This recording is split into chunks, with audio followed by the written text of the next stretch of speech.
আপনি তো আসিয়ার বোন, আপনি তো যেদিন ধন হয়েছে আপনি তো এখানে ছিলেন ছিলেন না? যেদিন ধন হয়েছে সেদিন নিয়ে আপনি কিছু কথা বলছেন টেলিভিশনের সামনে, আমরা দেখেছি, সারা বাংলাদেশের লোক দেখছে।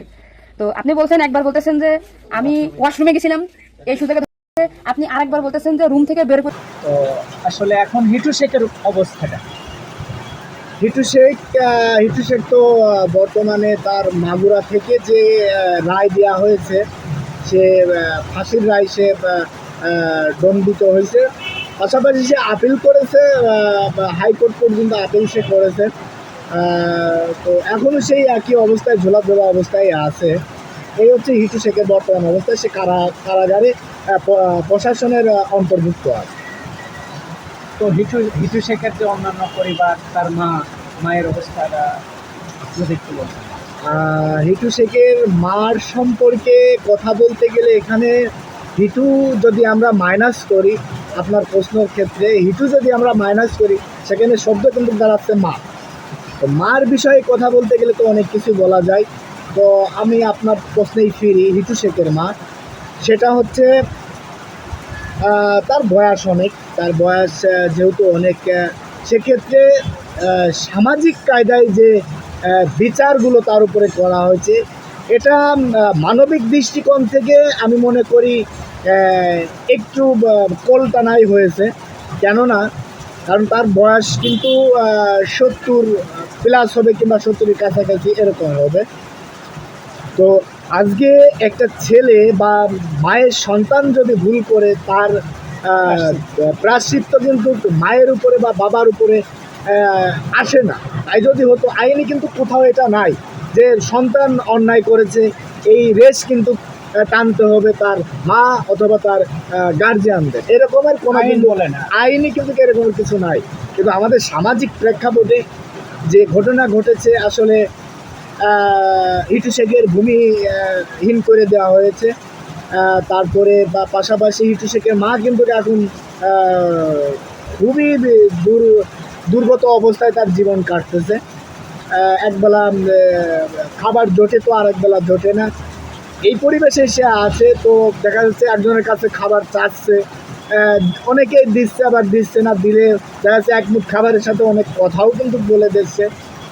তো আসলে একটা বিষয় কি, এখানে হিটু শেখের মার পক্ষে থেকেই আমি বলি, সেটা হচ্ছে আজকে হিটু শেখেরও কিন্তু বোঝা উচিত ছিল যে আমি যে এই রকমের একটা জঘন্যতম কাজ করতে যাচ্ছি বা করতেছি, আসলে কথায় কিন্তু আছে যে পাপ কিন্তু বাপরেও কোনোদিন ছাড়ে না। এই যে হিটু শেখ যে কাজটা ঘটাইছে, এর রেশ কিন্তু টানতে হচ্ছে এখন তার মার বা তার পরিবারে। হিটু শেখের একটা মেয়েও আছে, সাম্প্রতিক আপনারা কিন্তু সোশ্যাল মিডিয়ার মাধ্যমে দেখেছেন। এই হিটু শেখের মেয়েকে কিন্তু বিয়ে তামাদিক দেওয়া হয়েছে, সে কিন্তু একটা পরের স্ত্রী বা পরের ঘরের অধীনে কিন্তু হিটু শেখের মেয়ে আছে, তারও কিন্তু কথা শুনতে হচ্ছে বাপের জন্য। তো এই সব মিলায়ে সামাজিকতা এবং হিটু শেখের মার যে পরিবেশ বা হিটু শেখ এই কাজ ঘটানোর পরে কি হবে, এগুলো যদি হিটু শেখ একটু চিন্তা ভাবনা করতো, তাহলে আমার মনে হয় এতদূর পর্যন্ত হিটু শেখ আগাতো না। আর একটা বিষয় কি, সেটা হচ্ছে আমাদের সংস্কৃতিতে একটু সমস্যা আছে, সেটা হচ্ছে আপনার এই যে শিক্ষা, এই শিক্ষাগুলো আসলে আমাদের সামাজিকভাবে হোক বা রাষ্ট্রীয়ভাবে হোক, এই শিক্ষাগুলো কিন্তু সুন্দরভাবে দেয় না। একটা স্টুডেন্ট থাকা অবস্থায় যদি একটা স্টুডেন্টকে আইন সম্পর্কে বোঝানো হয়, একটা জিনিস খেয়াল করেন আপনি, যারা আর্টসে পড়ালেখা করে তারা কিন্তু আর্টসের উপরেই আছে, যারা কমার্সে পড়ালেখা করে তারা কিন্তু কমার্সের উপরেই আছে। এই যারা আর্টসে লেখাপড়া করে তারা কিন্তু আইন সম্পর্কে জানে না, যারা কমার্সে লেখাপড়া করে তারা কিন্তু আইন সম্পর্কে জানে না। তো সেক্ষেত্রে আইন সম্পর্কেও যদি মানুষের ভিতরে একটু জ্ঞান থাকতো, বা আমি আরেকটা কথাও বলি, আইনের কথা বললাম যেহেতু, ধর্মীয় দৃষ্টিকোণের কথাই বলি, যার যার ধর্ম তার কাছে, প্রত্যেকটা ধর্মশাস্ত্রে কিন্তু এইসব নিষিদ্ধ আছে, কিন্তু এর যে প্রতিক্রিয়া সমাজে ঘটাবে সেই ভূমিকা কিন্তু নাই। সেই ক্ষেত্রে মানুষ কিন্তু একেবারেই অজ্ঞ যে এটা করলে কি হতে পারে। এবার আমি বলি, আসিয়ার পরিবারের দিকে আমি আগাই। সেটা হচ্ছে এই যে আসিয়াকে যে হিটু যে একেবারে দুনিয়া থেকে বিদায় করে দিল, তার মাধ্যমে এটা হয়েছে, এটা সম্প্রতি আমরা সবাই জানি। সেটার উপরে ভিত্তি করে বলছি, এই যে নিষ্পাপ একটা এর কিন্তু অগাধ সামনে দিন পড়েছিল। সে দিনের জ্ঞানও নিতে পারলো না, সময়ের জ্ঞান নিতে পারলো না, কোনো কিছু বুঝে ওঠার আগেই কিন্তু তার দুনিয়া থেকে চলে যাইতে হলো। তো সেক্ষেত্রে এটা আসিয়ার পরিবার থেকে কিন্তু এই যে একটা শোক, এটা কিন্তু মেনে নেওয়াও আসলে খুবই কষ্টদায়ক বিষয়। ইতিমধ্যে কিন্তু আসিয়ার কষ্ট মানে না সামলানোর তাগিদে আসিয়ার বাপ কিন্তু অ্যাবনর্মাল হয়ে গেছে, ঠিক আছে, মেয়ের শোকে। তো আসলে এক হিটু কিন্তু শুধু আছিয়ার পরিবার এবং নিজের পরিবার বা আত্মীয় স্বজন বাদেও কিন্তু বড় ধরনের একটা ক্ষতি করে দিয়েছে। সেটা হচ্ছে সামাজিক যে বৈষম্যটা, সামাজিক যে নিয়ম শৃঙ্খলা, এটাও কিন্তু এটা এই প্রতিক্রিয়ার ক্ষেত্রে কিন্তু হানি আসে। সমাজে যারা এই যে এখন তো সোশ্যাল মিডিয়ার দিন, সোশ্যাল মিডিয়ার অদলে সবাই কিন্তু মানে যাদের বয়স হয়নি তারাও এই নিউজগুলো দেখছে, যাদের বয়স হয়েছে তারাও কিন্তু এই নিউজগুলো দেখছে। এতে অ্যাক্সিডেন্টের মানুষ, আমি মনে করি যে এখনও যেহেতু হিটু শেখের দণ্ড কার্যকর হয়নি, রায় কার্যকর হয়নি, এতে আমি মনে করি অ্যাক্সিডেন্টের মানুষ উৎসাহিতই হচ্ছে, এই কাজের প্রতি উৎসাহিতই হচ্ছে। তো এটা আরও আগে ঘটায় ফেলানো উচিত ছিল, যেহেতু মোস্ট লেভেলে চলে গেছে। ওয়ার্ল্ডের ম্যাক্সিমাম দেশ কিন্তু এই হিটু শেখের কার্যকলাপ সম্পর্কে ধারণা রাখেছে। তো এটা কিন্তু আরও আগেই এর রায়টা করে দেওয়া উচিত ছিল, ক্লোজ করে দেওয়া উচিত ছিল। তো সেক্ষেত্রে কিন্তু এখনও ঊর্ধ্বতন কর্মকর্তারা সেরকমের হয়তো করে উঠতে পারছে না। হয়তো অনেক সময় অনেক রকমের আইনি জটিলতা থাকে, আইনেরই কায়দা ক্যাপাসিটি থাকে, সেগুলো বসবে, হিসেব নিকেশ করেই তো একটা কাজে আগাবে। এটা তো আসলে আমরা বসবো না। এটা থেকে যারা নাগরিক বা আমরা যারা জনগণ, আমরা কিন্তু আইনকেও অবশ্যই শ্রদ্ধা করি, তারপরেও কিন্তু অনেক সময় ওই যে আবেগের তাড়নায় আইনকেও কিন্তু আমরা ছাড়িয়ে যেতে চাই। আসলে তা না, আইনেরও একটা ধারা আছে, ধারা অনুযায়ী আস্তে আস্তে হয়তো আগাবে। এই ছিল হিটু শেখের বিস্তারিত।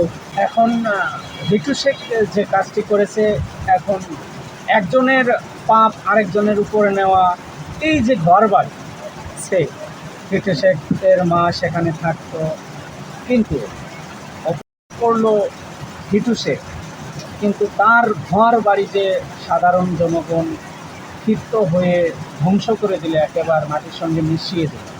তো এটা কি আসলেই প্রাপ্য ছিল না, এটা আমি মনে করব এক প্রকার এটা চমৎকার লেভেলের ভুল। এটা চমৎকার লেভেলের ভুল এই জন্যই বলবো, আমি এতক্ষণ যে কথাগুলো বললাম সেই একই ক্যাটাগরির কথা আবারও বলতে হয়। হিটু শেখ অন্যায় করেছে, এটা রাইট আছে। হিটু শেখের মা তো কোনো করেনি।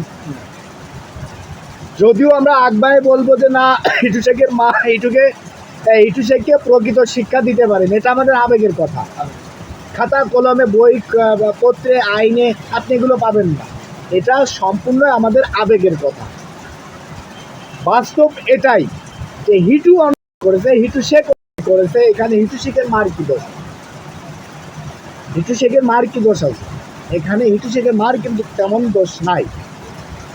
সেক্ষেত্রে হিটু শেখের মার দিক তাকায় এবং মানবিক দৃষ্টিকোণ থেকে, বিশেষ করে হিটু শেখের মার যে আশ্রয় কেন্দ্রটা, এটা ধ্বংস করাটা আসলেই আমি মনে করি এটা আবেগের এক প্রকার অতিরিক্ত আবেগ হয়ে ভুল করলে পারে যেটা হয়, সেটাই আমি মনে করি পার্শ্ববর্তী যে প্রতিবেশীরা ছিল এটা করছে, এটা আসলে কোনো নিয়মের ভিতরে আসে না। এটাই আর কি। তো সোশ্যাল মিডিয়ায় জানা যায় যে লিটু শেখের সঙ্গে নাকি তার ছেলেও ওই কাজে লিপ্ত ছিল, তারপরে তার স্ত্রী নাকি সহযোগিতায় ছিল। তো সেক্ষেত্রে শুধু হিটু শেখ কাঠগড়ায় দাঁড়িয়ে বা তাকে দেওয়া হবে জনগণ চাচ্ছে, আর তার যে ছেলে এবং স্ত্রী তারা অনেক আগেই ছাড়া পেয়ে গেল বা জামিন পেয়ে গেল। তো সেই ক্ষেত্রে কি এত সহজেই তাদের এই বিচার কার্য শেষ করে দেওয়া উচিত না, ছিল? এটা আমি বুঝতে পারছি আপনার প্রশ্ন। এটা কিন্তু যেদিন রায় ঘোষণা করা হলো যে হিটু শেখের 2 পুত্র এবং স্ত্রী খালাস পাবে, এটা পরপরই কিন্তু গণমাধ্যম কর্মীদের নিকট জাতির উদ্দেশ্যে আসিয়ার মা এটা বলছে যে এই রায়ে আমি সন্তুষ্ট না। আর আমি আসিয়ার মার ওই কথার উপরে ভিত্তি করে কথা বলতে চাই, যেহেতু আসিয়ার মা বলছে, আমি আসিয়ার মার কথার উপরে কথা রেখে বলতে চাই। সেটা হচ্ছে আসিয়ার মা যেটা বলছে এটা 100% যুক্তিসঙ্গত। কেননা এর আগে কিন্তু যখন হিটু শেখকে আটক করা হয়েছে এবং হিটু শেখের 2 পুত্র সহ স্ত্রীকে আটক করা হয়েছে, তখনই কিন্তু গণমাধ্যম কর্মীদের মাধ্যমে জাতিকে জানান দেওয়া হয়ে গেছে যে বাপের সাথে পুত্ররা মিলে এই কাজ করেছে। এখন যদি ওইটা হয়ে থাকে তাহলে কেন তারা খালাস পেল? এটা আসলে একটা প্রশ্ন। এবং জাতি যদি বুঝে থাকে, জাতির যদি বিবেক থাকে, তো এই বিষয়টা ঘাটলে সত্য মিথ্যা কিছুটা বোঝা যাবে। আমি অত দূর বলবো না, অতটা বলা আমার জন্য রাইটও না, আমি বলবো না। তো এখন কিন্তু ওই হিটু শেখের স্ত্রী এবং 2 সন্তানকে কিন্তু বেকসুর খালাস দিয়ে দিয়েছে। এটা আসলেই এটা কিন্তু আসিয়ার মাকে যদি প্রশ্ন করা হয় যে আচ্ছা আপনি খুশি না কেন, তাদেরকে ছেড়ে দিল, আপনি খুশি না কেন, সে কিন্তু এই যে সাম্প্রতি আরেকটা নিউজ ইতিমধ্যে ভাইরাল আসিয়ার মার বক্তব্য, সেটা হচ্ছে আসিয়ার মা বলতেছে যে একজন তো জেলখানায় বসে ভালোই খাওয়া দাওয়া করতেছে, আর 3 জন তো বাইরে সেই ঘোড়ার মতো দৌড়ায় বেড়াচ্ছে। কথাটা এরকমেরই, কিন্তু শব্দ অন্যগুলো ছিল, কিন্তু ওই ব্যাখ্যা করলে এই বেরোয়। আসলে এটা খুবই দুঃখজনক বিষয়। একটা মার কাছে যার যায় সেই ভালো বোঝে, যেহেতু আসিয়ার মতো একটা নিষ্পাপ বাচ্চাকে দুনিয়া ছাড়া করে দিল, তাকে নিয়ে এত কিছু, এবং গণমাধ্যম কর্মীর নিকট জানানো হলো এবং জাতিকে বোঝানো হলো বাপের সাথে 2 ছেলে সহ স্ত্রী সহযোগিতায় ছিল, তারা কিন্তু বেকসুর খালাস পেয়ে গেল। এটা আসলে একটু ভাববার বিষয়। এ প্রশ্ন আমাকে নয়, আপনি যদি আসিয়ার মাকেও যদি এই প্রশ্ন করেন, সে হয়তো রাইটলি কিছু বলতে পারবে, যেটা তার হয়তো বলাটাও সাজবে, যেহেতু তার হারাইছে, সেক্ষেত্রে সে অনেক কিছুই বলতে পারবে। আসলে গণমাধ্যম কর্মীদের খোলাসা করে সব কিছু বলতে হবে এমন কিছু না। জাতির যদি বিবেক থাকে, জাতি বুঝে নেবে, এটাই বিশ্বাস করি আমরা। সাধারণ জনগণের মুখে এক এক রকমের কথা শোনা যায়। তো এই বিষয়ে আসিয়া কি একেবারেই কিছুই জানতো না, বা সে কি বুঝতে পারছিল না, তাকে নাকি সে যেটা বলছে মুখ থেকে সেটাই সত্য, নাকি আসলে এর ভিতরে আসিয়ারও আসলে আসিয়া তো না, এখানে আসিয়ার বোনের কথা আপনি বলতে পারেন। সেটা হচ্ছে আসিয়ার কথা বলি। আসিয়া বয়সে খুবই সামান্য একটা বয়স তার, অতটা বাস্তব আবেগ কোনোটাই তার বোঝার মস্তিষ্ক এখনো হয়ে উঠেছিল না। তাকে সর্বপ্রথম, যেমনটা আমরা শুনে আসছি, সর্বপ্রথম তাকে ঘর থেকে বের করা হয়। বের করার পরে তাকে নিয়ে যাওয়া হয় স্থানীয় এক কবিরাজের কাছে, কবিরাজরা দিয়ে চিকিৎসা দেওয়ার জন্য। মাঝখানে যাওয়ার পথে প্রতিবেশীদের সাথে দেখা হয়, কী ব্যাপার তোরা কই যাচ্ছিস এইভাবে, এভাবে একে নিয়ে তো তখন তারা বলে যে ওর আশ্রার সমস্যা হয়েছে, আমরা নিয়ে যাচ্ছি ওকে হচ্ছে কবিরাজের কাছে। তো কবিরাজের কাছে নিয়ে গেলে কবিরাজ তো দেখে তো বিষয় তো সেন্সিটিভ, এ তো আসলে আশ্রার কোনো বিষয় না, ক্রিটিক্যাল ঝামেলা। তখন হচ্ছে গিয়ে কবিরাজ বলে একে সদর হাসপাতালে নিয়ে যায়। তো সদর হাসপাতালে নিয়ে আসার পরে তারাও হচ্ছে গিয়ে বিষয়টা উপলব্ধি করার পরে, বুঝতে পারার পরে তারা ডাইরেক্ট ঢাকাতে পাঠায় দেয়। তো আসলে এইখানে বিভিন্ন রকমের কথা জনগণও বলছে, এখানে আসিয়ার পরিবারও বলছে, এখানে হিটুর পরিবারও বলছে। আসলে বাস্তব যে জিনিসটা এখনও আমার ব্যক্তিগত দিক থেকে মনে হয় বাস্তব বিষয়টা এখনও তলিয়ে আছে, এখনও বাস্তব বিষয়টা আসে নাই। সেটা এই কারণেই, এদিকে আবার হিটু শেখের মা বলতেছে যে আমি এটা রাত্রে ঘটনা না, এটা হচ্ছে দিনের বেলার ঘটনা।